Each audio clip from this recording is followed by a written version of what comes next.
and 7. Okay, so let's start. So I want to welcome everyone who's here for having come out. Okay, you can eat while I talk, but just do please pay attention and let's not talk while I talk.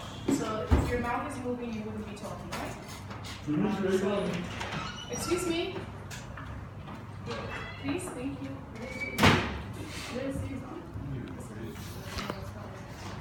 Okay, so let's bow our heads for a word of prayer, please. Dear Heavenly Father, thank you so much for allowing us to come this morning. I ask that you bless each and every one of us.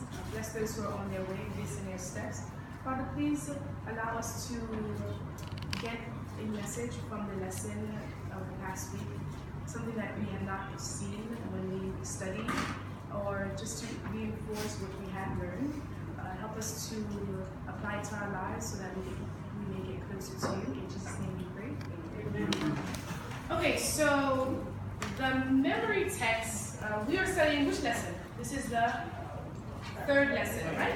And the memory text, or the title I should say first, is Justice and Mercy in the Old Testament, and it's part 1. The memory text goes as follows. He upholds the cause of the oppressed and gives food to the hungry. The Lord sets prisoners free. The Lord gives sight to the blind. The Lord lifts up those who are bowed down. The Lord loves the righteous. The Lord watches over the foreigner and sustains the fatherless and the widow. Right? And that was found in Psalms 146, 7 to 9. So what does this text mean to, say to? What would you say about this text? Anyone? Shall I read it again? He upholds the cause of the oppressed and gives food to the hungry. The Lord sets prisoners free. The Lord gives sight to the blind. The Lord lifts up those who are bowed down. The Lord loves the righteous. The Lord watches over the foreigner and sustains the fatherless and the widow. And that's Psalms 146, 7 to 8.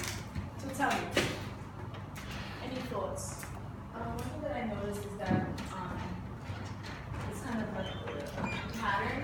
Like you can see that God is reacting towards people who are considered like lower class in society, like the widow, the fatherless, the poor, etc. So kind of, I would say like he's reaching out and showing mercy and compassion towards those people. Amen. And I totally agree with that. So the focus God has placed, the focus is on those who are weak, those who are hungry, those who are blind. Those people would pass by. Those people wouldn't necessarily consider, right? Because he says those are the people he came for, right? And in the text, other text, he tells us, you know, when you take care of the least of these, who are you taking care of?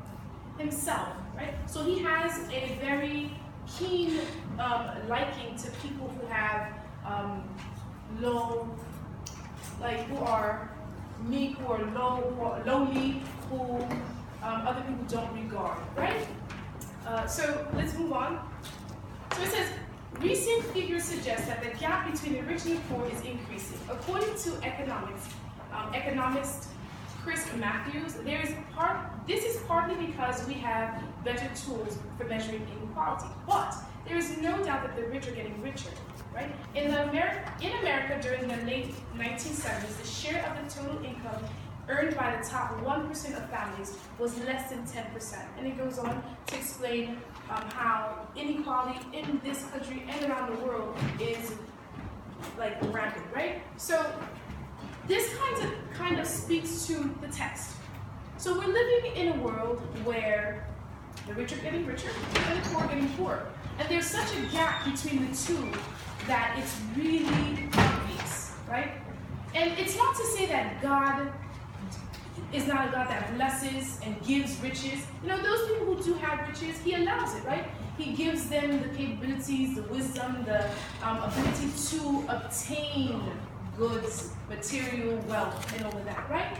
But then he says he wants us to be just and fair, right? Because the title of the lesson is about justice and fairness, right? So even though you will obtain things in life, even though you have gone to school, you are smart, but are you to not look at those who have less than you And consider that if it was not for the grace of God, I would have been there too, right? So when he tells us to regard those who are less than us, he wants us to put ourselves in their position, to consider, what if that was me? If that was me, how would I want to be treated, right? That's like the golden rule, treat others like you would like to be treated, okay? So there's a lot of people who do not consider that at all. They think, either things have been handed down to them, so they have it's not their fault people are poor.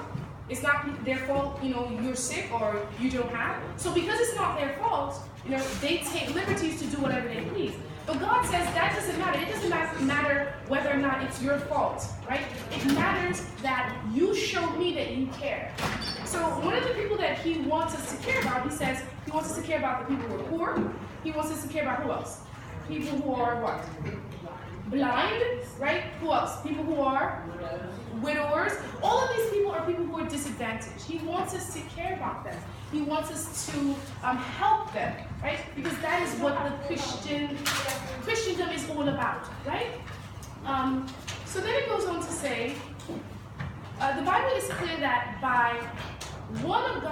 to be one of God's people is to care about what happens to vulnerable individuals around us and to help them. Ignoring the rights of poor or exploring them is what wicked people do. The righteous care about justice for the poor, but the wicked have no such concern, right? So God wants us to be righteous, and one of the characteristics of people that are righteous is caring, is showing concern for the well-being of others, right? So taking advantage of people who are less fortunate is not something that is godly. It's not something that is righteous. It's not something that God wants of us, right?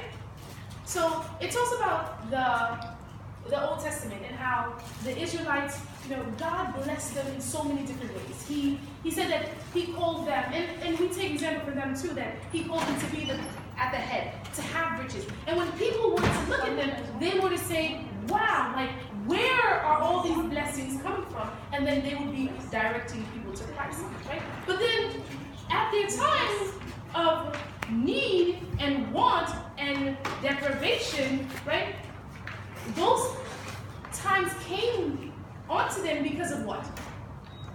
Because of their disobedience, right? So they saw highs and they saw lows, right? And in their highs, how did they treat people? When they were blessed, when God honored them, how did they treat people?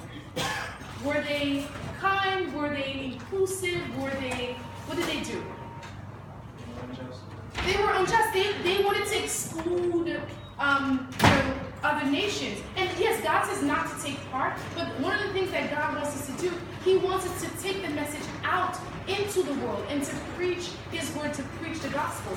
When you are not kind, when you are not forgiving and loving, people will not want to take part in what you are doing, right? They wouldn't want to be a Christian if you're not showing them the example of righteousness, of faithfulness, of what it is to share, what it is to love, right? People are attracted to those kinds of things, and that's what God calls us to do. He wants us to be caring, because once someone sees that you are caring, they are drawn to you. Once someone sees you're taking care of the person who's lesser than you, they look at you with wonder, like, you didn't have to do that, and you did, and their heart is warm, and they want to know why you did it, right? So we live in an age where everything is like Facebook, social media, YouTube. And what are some of the things that we watch that warms our heart? Like, what are some of those videos that are out there, right? You see, the person who gives the homeless person like $100, and the homeless person is like, crying or thanking them, right? You see certain acts that warms people's heart. You see the person in wintertime who knits something and they, drop it at some corner and people can pick it up, and, giving coats out or food out. Anytime someone does something that is, an act of philanthropy or an act of sharing or giving, everyone looks up to that. You don't have to be a Christian for people to extol or to give glory to you if you're doing something that is caring, if you're sharing, right? So those are the things that even non-Christians regard. So if non-Christians look at the fact that, there's an orphanage home and you're sending money there, you're giving to charity, right? If non-Christians look upon that and they're like, wow, that's great, right? And they reward you and they give you trophies and they give you medals, how much more would God, who put that feeling in your heart, decide to bless you, right? There's a lot of times the award ceremonies that they give, or like for big companies, or even with like taxes, like the more you give, people write off certain things, the taxes that they give out to charity. They are rewarded in turn. They receive more money or whatever. Those are blessings, men given blessings. So that means God, if He wants to bless you, He will bless you 10 times more because of the fact that you are doing exactly what He wants want you to do, and that is to share, right? Okay, so let's move on. And to share is an act of love. And to share is an act of love, and God is love, and that's why He says, when you do it unto me, right? Because that is part of what He is, and that is what He is, right?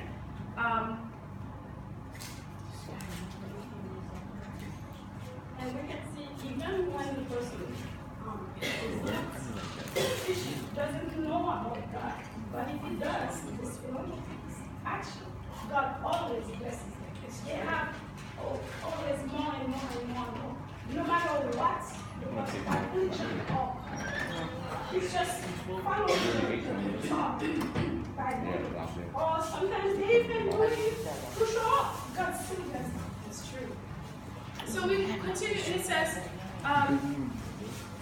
every merciful act is regarded as though done to Jesus, right? Faithful work is more acceptable to God than most zealous form of worship. True worship consists in working together with Christ. Prayers, exhortations, and talks are cheap fruits, which are frequently tied on. But fruits that are manifested in good work is caring for the needy and the fatherless, the widows, and these are genuine and grow naturally upon good trees. Okay? So there's a lot of people, and we see different stories in the Bible, like the parable with the Good Samaritan, right? How they were religious people and they were going to church, or they were going to do the ceremonial affairs, and they passed the Samaritan on the road, right? I mean, they passed the person that was hurt on the road, and then the Samaritan came and helped, right? So a lot of times, someone comes to you and they might ask you for something, money, for a favor, or whatever. If you send them away saying, I'll pray for you, that's something, even in the Bible, they look down upon, right? They don't, God doesn't want us just to talk and say how we're Christians, how, we're good, and this is what God says, and this is what God wants. He wants us to actually show it, to prove to the people that you're around, that sees you every day, how much of a Christian you are. Saying that you're a Christian is wonderful, because some people are shy or are embarrassed or afraid to say that I'm a Christian. So it is a wonderful thing if you're able to utter the words that I'm a Christian, and you're able to talk about God and all His blessings towards you and all the things He's done for you and words from the Bible. If you're able to talk about God, that's wonderful. But talking is not all that we need to do. We need to show. We need to prove what we are. We need to act upon it. Right? It is said, without, faith is one thing, but without works, it's dead. So we need to put our faith in God and manifest that faith through actions. You know and love God. He will help you always, but you need to be able to show other people how He is helping you. He's helping you by showing you how to share. It's not always easy to share, right? It is hard. There's a lot of sacrifices that you make when you give up of your time, of your things, whatever, right? But that is what God wants, so that is what we must do. Right? And when people see that we're doing it, when they see that you're volunteering your time for 3 hours, 4 hours a day, and you could have been at home resting, or you could have been doing something more interesting, more to others valuable with your time. But you're giving it up to, whether it's a soup kitchen, whether it's a church, whether it's your mom, whether it's a grandparent, whether it's a friend. They will value that because they know you did not have to, right?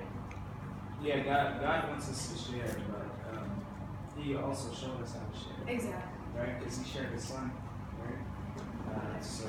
The most valuable. Yes, Yeah. and the most valuable. And we were. He shared everything He had. Exactly. And I don't know if it was in this with this class or